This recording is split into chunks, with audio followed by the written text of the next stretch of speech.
aplicación, ha encargado una aplicación que tiene que ver con esto que yo expresaba desde un conocimiento somero por arriba y por haber, qué sé yo, ser hijo de médico y haber escuchado alguna vez la importancia de lo temporal, ¿no? En la atención de una urgencia ligada al corazón. ¿Cómo le va, doctor? Buen día, ¿cómo está? Buen día, bienvenido. Buen día, Jessica. Buen día a la audiencia. Bueno, muchísimas gracias por aceptar la invitación. Y nada, nos llamó la atención, me lo contó un amigo que anduvo, bueno, ya empiezan a picar las balas cerca, diría uno, ¿no? Ya entran los amigos a contar, che, tuve un bobazo, me han tenido que poner 2 stents, que esto y que el otro, ¿viste? Y uno ya se empieza a sentir más cerca de estas cuestiones, tal vez por eso mi interés también, ¿no? Ya estoy llegando a los 50 y uno empieza ya como a mirar esas cuestiones que las veía de lejitos antes, ¿no? Antes de meternos en el tema puntual de la aplicación, que calculo que el origen es justamente esta necesidad, ¿no? De llegar rápido, ¿cuál es la gravitancia que tiene el factor tiempo en la atención cardiológica? Bueno, primero estoy muy contento de que abras la puerta de la radio para hablar de estos temas que son muy importantes.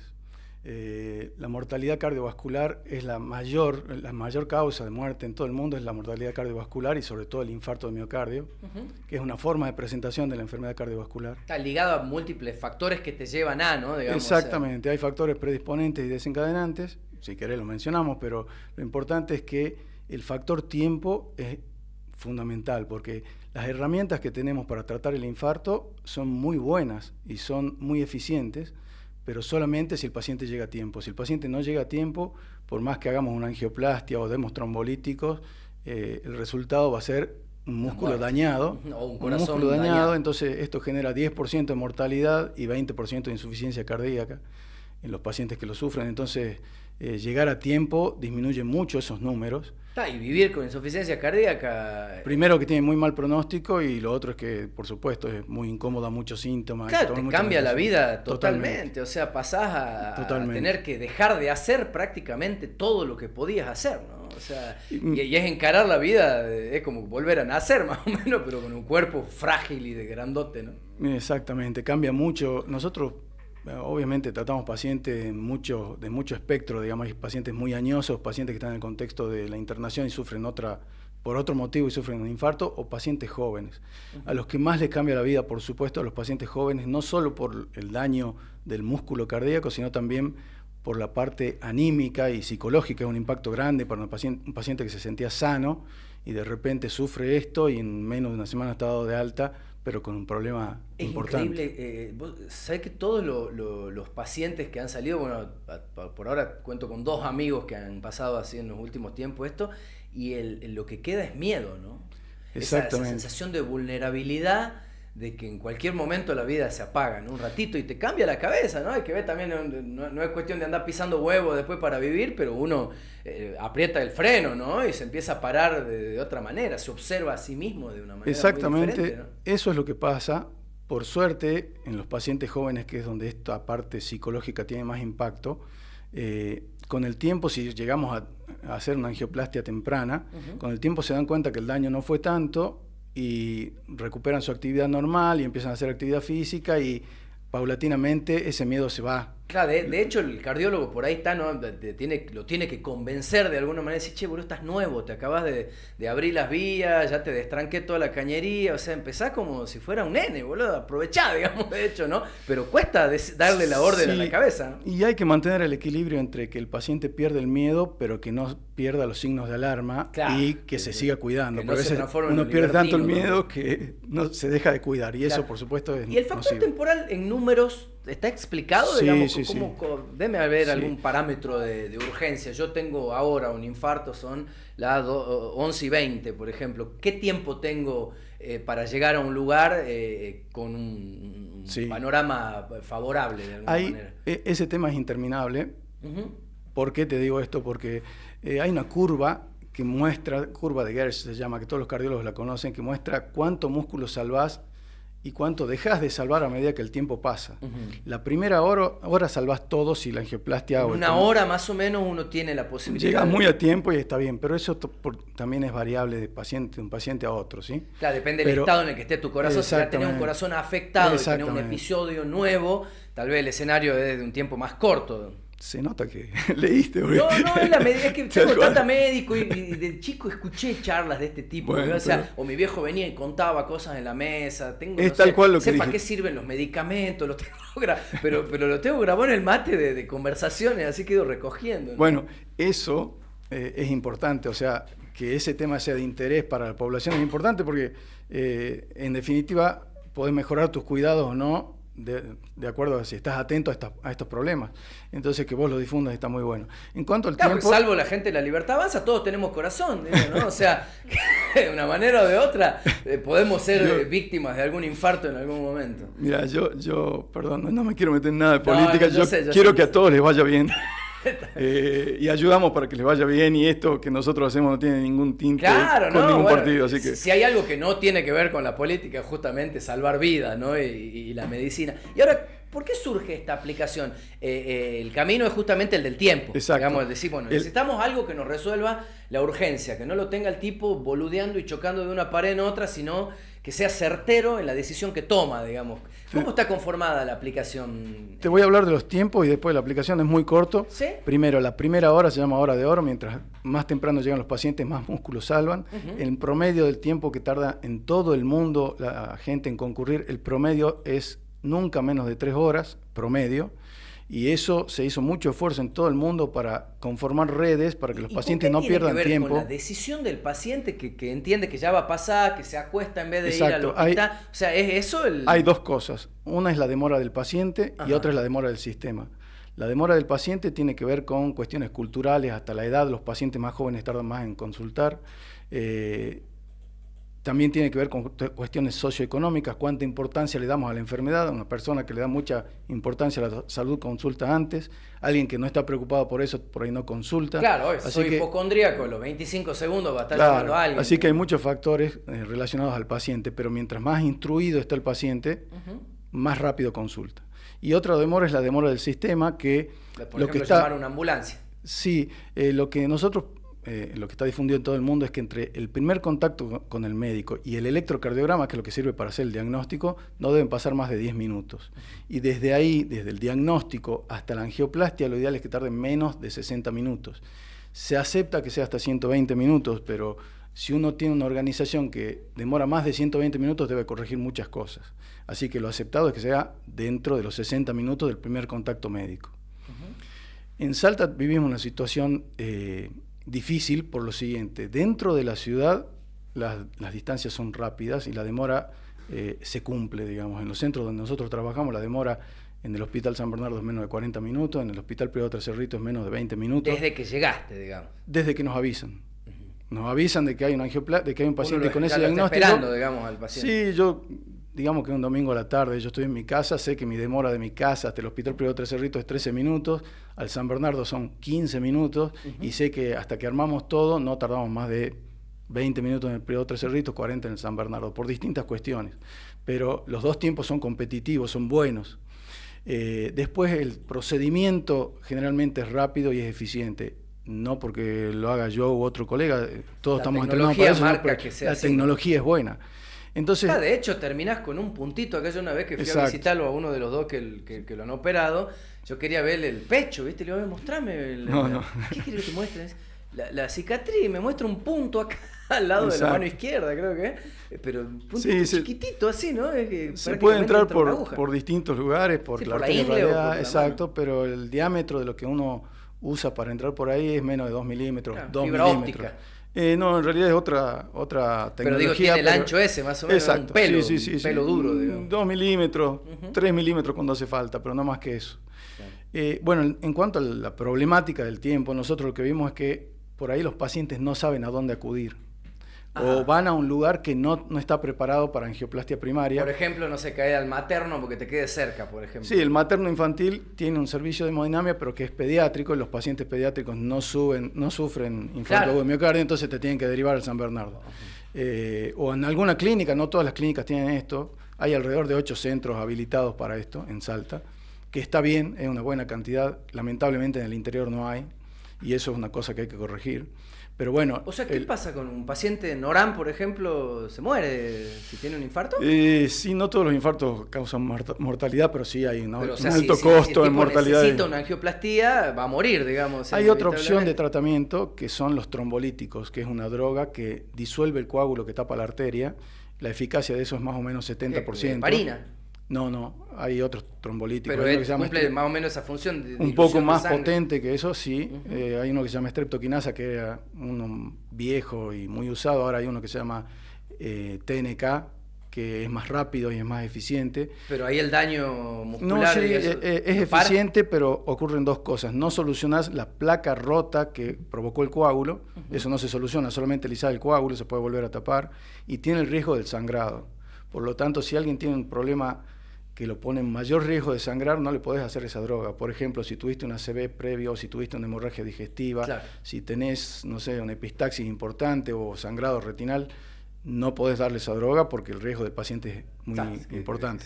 Pero si uno da esa droga, inmediatamente tiene que derivarlo a Salta para hacerle un cateterismo y una angioplastia si fuera oportuno. ¿En ningún lugar hay posibilidades? En un momento hubo en Orán, en un centro privado en Orán, que los hemodinamistas... ¿En Tartagal tampoco hay? En Tartagal se abrió un centro y no sé si está funcionando actualmente porque había el único hemodinamista que iba ahí, creo que dejó de ir, pero no estoy seguro. Claro, porque el tema también es la demanda, ¿no? O sea, lamentablemente esto es un negocio, más allá de ser también un sistema que salva vidas, obviamente tiene costos, hay que cubrirlos a esos costos y bueno, el profesional trabaja a la larga donde le conviene, ¿no?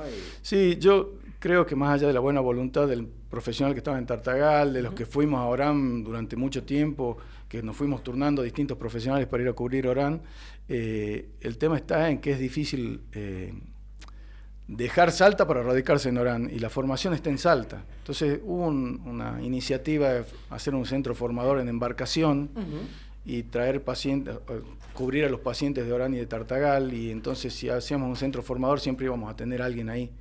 Eso justo era al final de la pandemia, hubo cambios económicos, no se pudo definir, no se implementó, pero siempre estamos con la idea de poder hacerlo porque es necesario para la población. ¿Para qué me sirve su aplicación? Yo entiendo que es una aplicación privada, que obviamente tiene su costo, pero ¿qué beneficios me da? ¿Con qué cuento yo si tengo esa aplicación que se llama... Cardio 24/7, que claro, lo que dice es una urgencia cardiológica, está disponible las 24 horas al día, los 7 días de la semana. ¿A qué te ayuda la aplicación? La aplicación lo que hace es saltear todos los pasos que hay entre el paciente y el hemodinamista.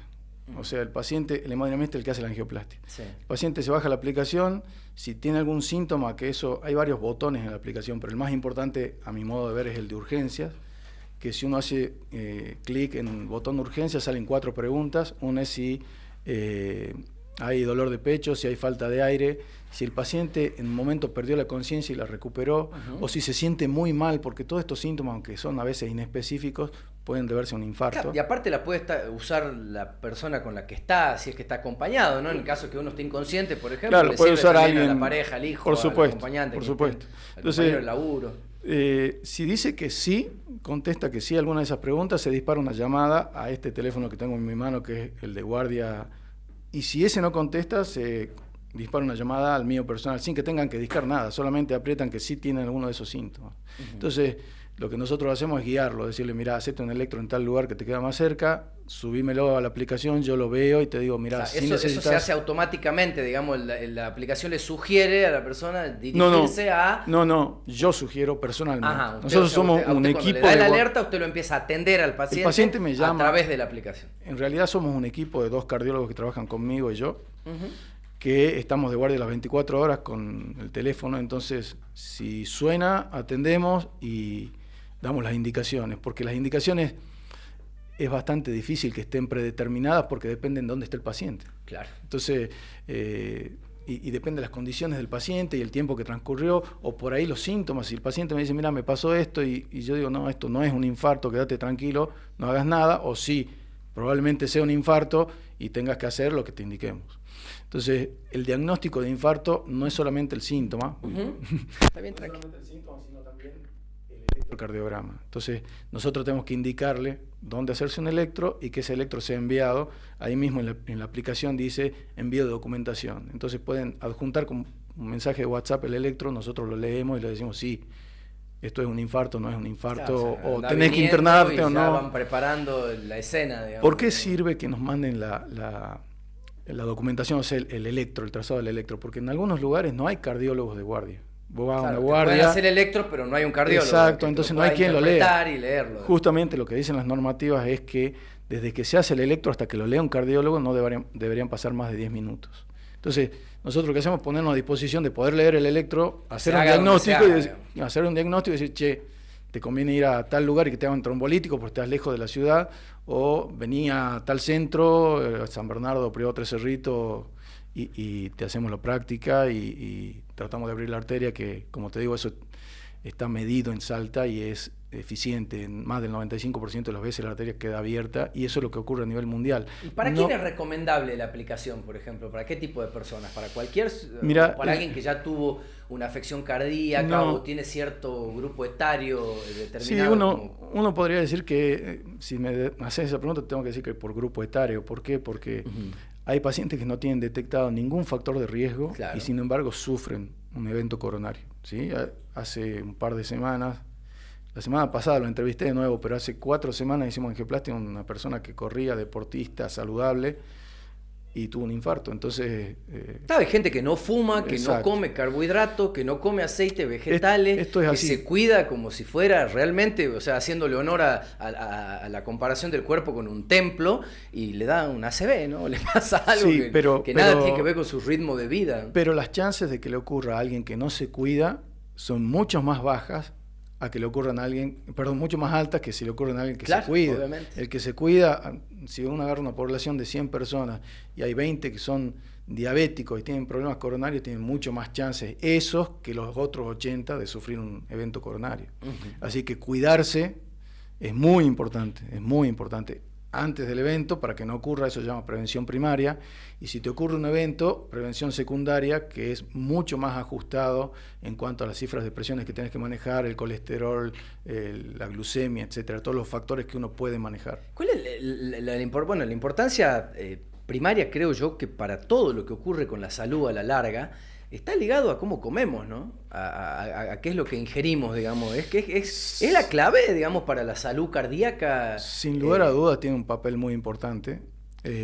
Hay 2 cuestiones acá: los factores predisponentes y los desencadenantes.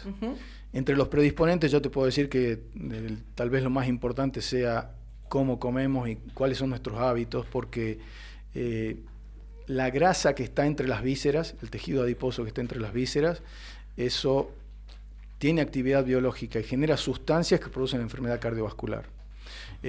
Por supuesto, diabetes, tabaquismo, hipertensión, son todos factores, algunos modificables y otros no. La edad no se modifica, el género no se modifica, y la herencia por ahí con epigenética se puede modificar. Pero ¿El hombre sufre más del corazón? Es más frecuente, sí, es más culpa frecuente. De ellas es, digamos. Es más frecuente y es más temprano. Ajá. Después las mujeres se acercan un poco al problema, a la incidencia que tienen los varones.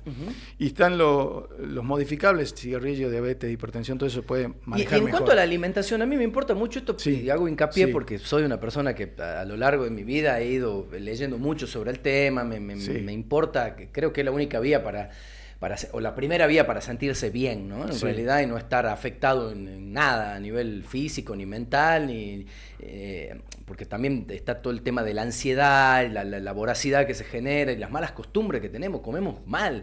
A los chicos no les enseñamos, por ejemplo, le vendemos Coca-Cola en la escuela.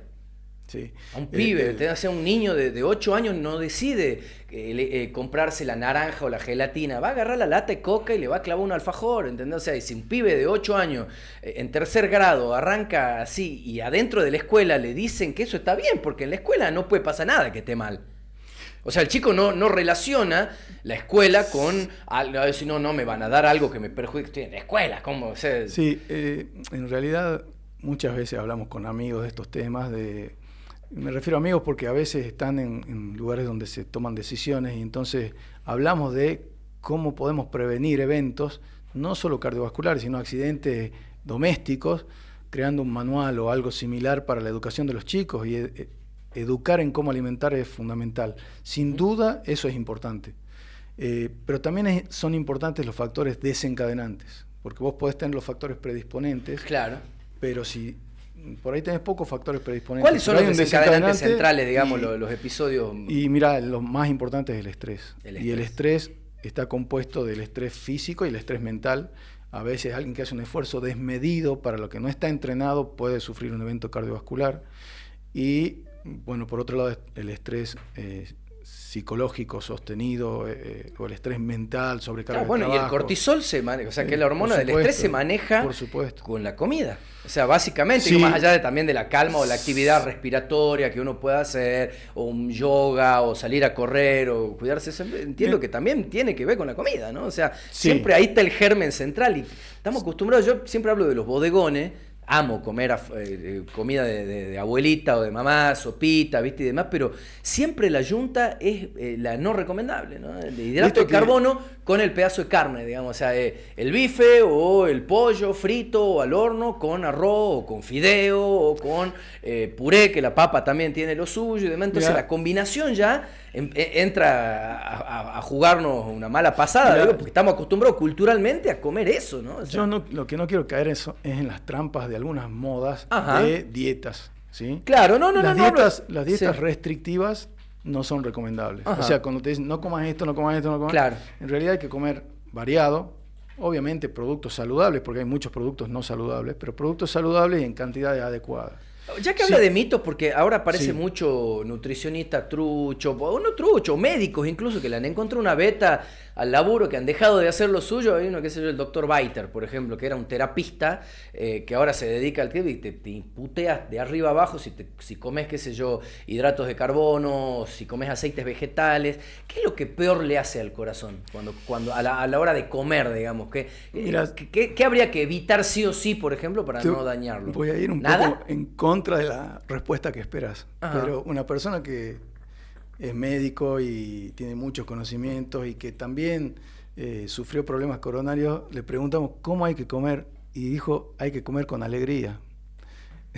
O sea, no importa tanto el producto que comas, si es saludable y si lo comes en una cantidad adecuada, no deberías decir solamente voy a comer verduras o solamente carne o solamente... Se puede comer saludablemente variado, mientras más colores haya en el plato se dice que es mejor, pero cantidades adecuadas y acompañadas de una actividad física adecuada. ¿Por qué? Porque si vos decís estoy comiendo esto que es sano, pero solamente sumo calorías y no las gasto, voy a terminar almacenando hidratos de carbono en el abdomen, que es grasa biológicamente activa que genera sustancias nocivas para el corazón. Entonces, que además voy a terminar cayendo en una prediabetes o en una diabetes que ya también te lleva, digamos... Resistencia a la insulina, que ahora, como vos decís, prediabetes. Entonces, eso es un factor que nosotros encontramos mucho en los pacientes coronarios, que tienen resistencia a la insulina. Y eso se mide muy fácilmente. Vos medís con una cinta métrica el perímetro del abdomen, y si tiene más de 1 metro, tenés probablemente resistencia a la insulina. Entonces, es fácil de medirlo y fácil de corregirlo si ingerís menos calorías que las que gastás, o al menos tenés un equilibrio.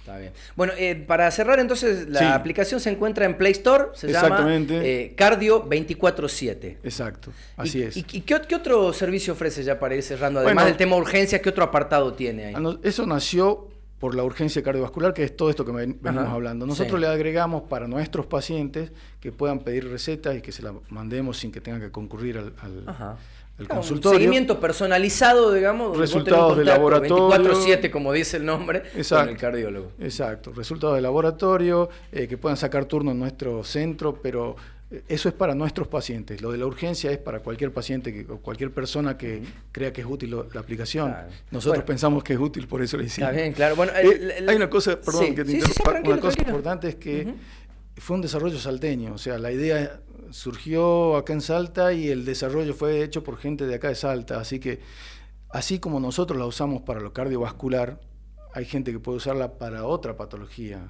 Hay una patología muy importante que depende del tiempo también, que son los accidentes cerebrovasculares, que es también otra causa de discapacidad muy importante en todo el mundo.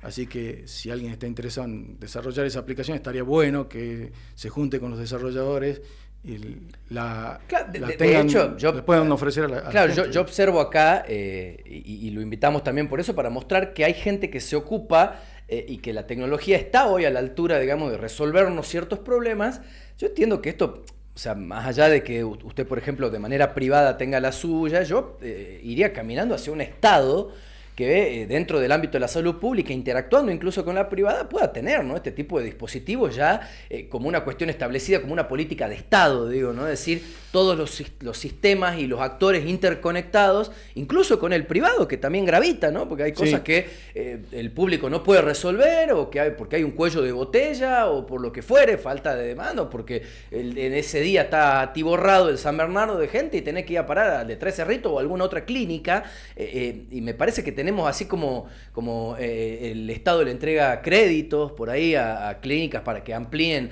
algunas de sus salas, para que abran un servicio puntual, que me parece fantástico. Digo, también ese fomento, el toma y daca, ¿no? Esta interacción entre lo público y lo privado, que por ahí se ve medio desdibujada, como que se mira con recelo, como que hubiera dos mundos distintos. Yo me acuerdo siempre mi viejo oscilando entre lo público y lo privado, viendo con qué se quedaba, cuando se generaban algún tipo de disputa, los anestesistas peleándose con el gobierno por tal cosa, entonces no laburamos más en el hospital, nos vamos todos al sanatorio y cosas por el estilo. Digo, creo que deberíamos caminar a usar la tecnología al servicio de la gente para que se sienta cuidada, ¿no? Digo, esto hoy no podemos llamar por teléfono y tener un turno, digo, o sea, estamos a esa distancia de tal vez generar una interacción con conocimiento estadístico, con datos centrales de gente que los tiene en la mano, porque vive de eso, gobierna para eso, en teoría, ¿no? Y debería contar, entiendo yo, el sistema ya con algo así que contenga todos los actores, médicos y pacientes.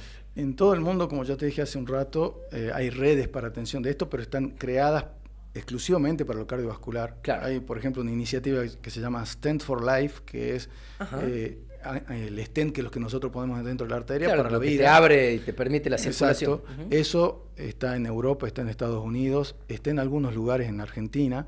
Es bien difícil establecer redes cuando no tenés los recursos y tenés tanta distancia, como pasa en Salta.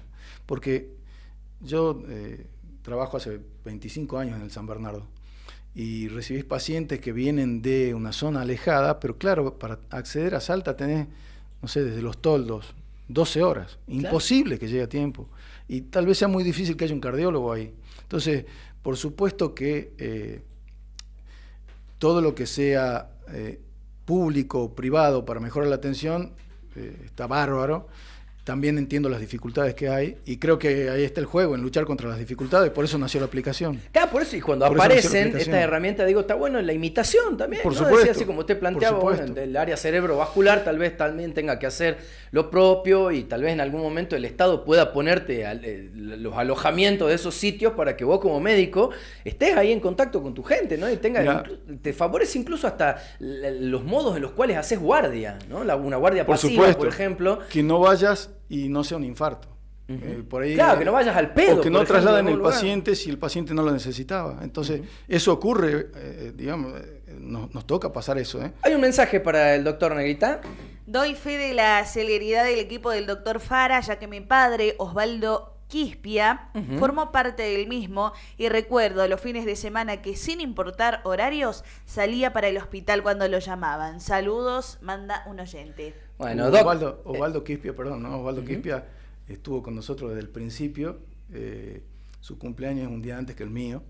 Él falleció en la pandemia por COVID en el San Bernardo. Y trabajaba con nosotros en la parte pública y en la privada.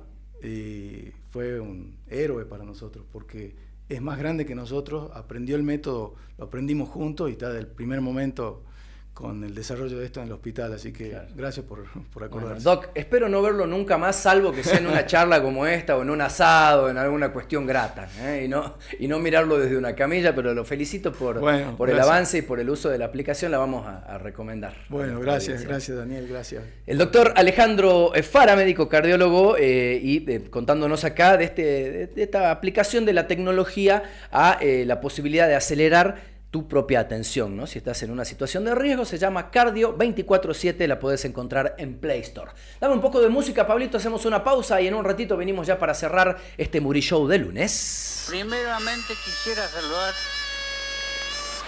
al